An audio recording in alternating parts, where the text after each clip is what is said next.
87 years after a survivor of the last slave ship spoke out, his haunting words have been released.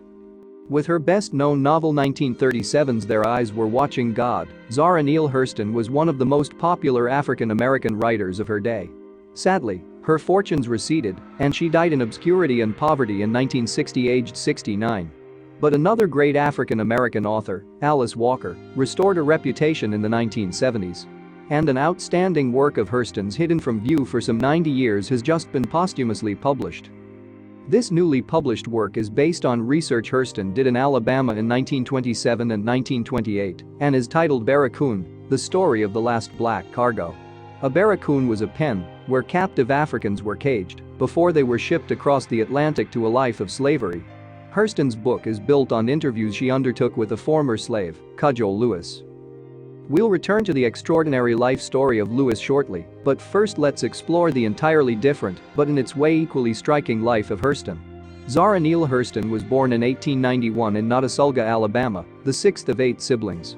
All 4 of her grandparents had been slaves. When Hurston was 3, her family went to live in Eatonville, Florida, notable as one of the earliest all-African-American towns in the States. Her father John became the town's mayor as well as minister in its principal church, the Macedonia Missionary Baptist. Hurston's mother passed away in 1904 and her father remarried. Hurston was sent away to a Baptist school in Jacksonville, Florida, but after a time her father stopped paying the fees. She now ended up working as a maid.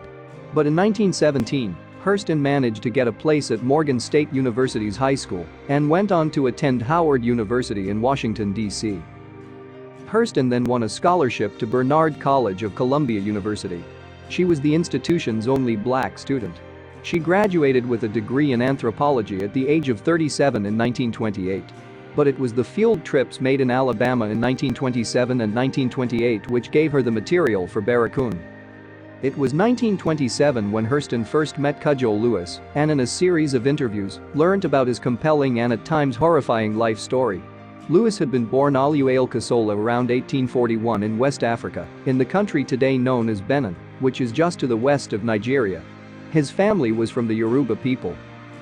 By all accounts, Kasola thrived as a child in his ancestral homeland, and in his teenage years he began to acquire the necessary skills to become a warrior. But his life was changed forever in 1860 when soldiers from Dahomey, led by their king Gizo, attacked.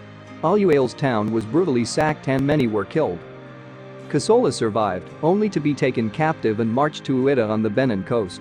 There, along with many others, he was thrown into a barracoon, waiting for men from America or Europe to come and buy him as a slave and transport him across the Atlantic. At this point, another character makes his entry into our story. Timothy Meare was a ship's captain and a plantation owner in Mobile, Alabama, and in 1860, he accepted an extraordinary bet, one that most would think disgracefully inhumane.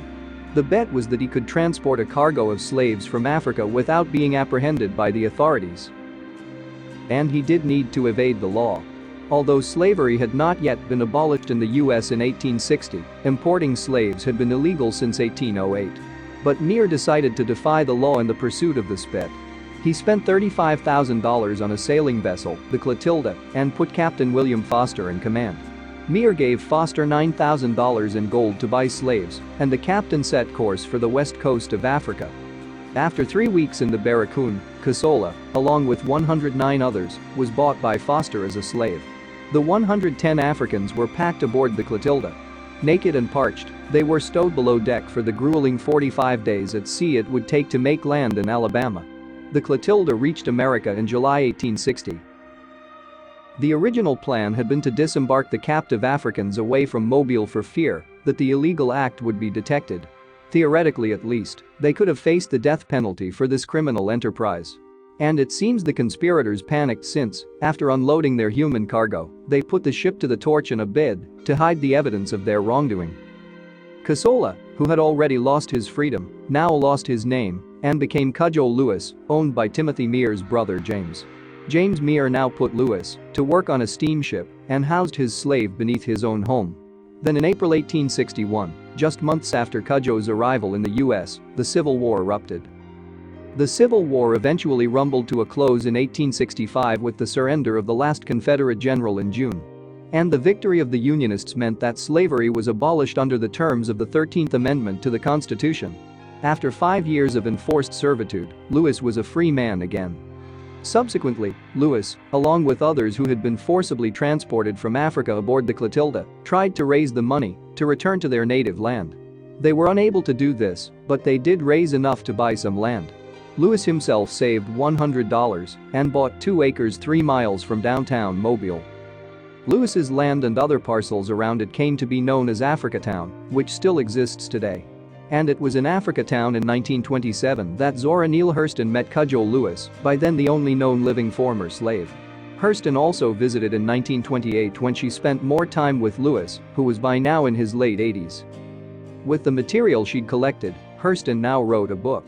It described the life experiences of Lewis, using his own words. But the author couldn't find a publisher. One reason for this reluctance was the fact that she had transcribed Cudgel's words using his distinctive dialect. Tracy Sherrod of Amistad at HarperCollins, which is the 2018 publisher of Neale's book, described the position of publishers in the 1930s to National Public Radio.